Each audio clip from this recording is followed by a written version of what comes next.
I remember the first time I drove this car in Dusseldorf. The acceleration was mind-boggling, especially back then, taking into consideration that cars were a lot less powerful. This car still, to this day, will surprise a lot of people. It's spontaneous. The throttle response is amazing. It didn't have the turbo lag that the 3-liter Carrera turbos had back then. It's instantaneous. It's one of the most pleasurable cars I've ever driven. I've owned lots of Porsches, hundreds and hundreds, and still to this day, this remains one of my favorite cars of all time.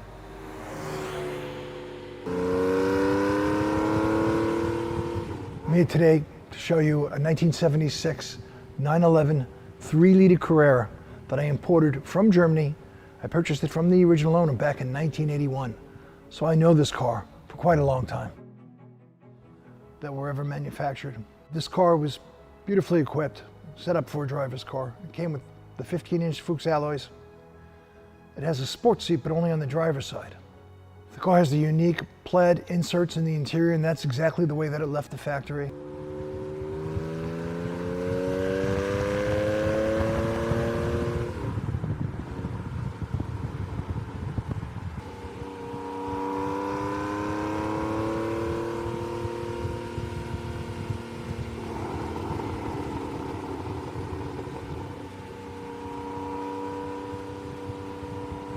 I sold the car. It went to somebody on Long Island. Then it wound up in the hands of a mechanic close by when I had my place in Banksville, New York. It wound up being sold to a pilot in Danbury, Connecticut, who had mentioned to me that he was selling his 3-liter Carrera. And I said I was interested. I said it was one of my all-time favorite cars. Little did I know when I went to see the car that it was my car. It was the car that I imported back in '81. I could tell from the plate inside the door jamb, which has the importer's name. So I bought the car back from him. I kept it for a while. It eventually went to a Porsche collector in Austin, Texas. He had the engine rebuilt to exacting specifications. I believe the car's producing somewhere around 240 horsepower now, which is plenty of horsepower for a car that weighs in at about 2,100 pounds. He painted the car and did a light cosmetic restoration to it, and that's the condition that you'll find it in today. The car was sold from this collector in Austin to another collector in Texas, in Houston, who decided to sell a bunch of his cars. It was an enormous collection. And I found out about the car and verified that it was my car once again.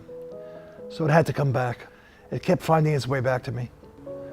So I bought it again and have done nothing but a paint correction and some minor servicing to the car. It doesn't leak a drop of oil. It starts right up first time, every time. And it's one of the most pleasurable driving experiences you'll ever have in a 911. People have asked me, well, of all the cars that I've driven, what is my favorite car? This car here would definitely be in the top 5 of Porsche cars for me. I've had Carrera GTs. I've had every single kind of 356.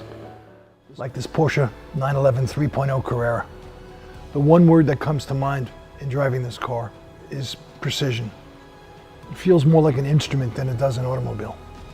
In Europe, the 911 was available in the turbo Carrera as well as the 3-liter Carrera. And both cars offered a drive that was unavailable in the States. The cars at that time were anemic. This car represents that exhilarating drive that people were expecting in a Porsche. And the only way to get it at that time was to import one of these European models. Very few made it to the United States. This is one of the rare examples that did. A lot of them were turned into race cars and were highly modified. This car remains extremely original and very much the way that it was when it left the factory in Germany in '76.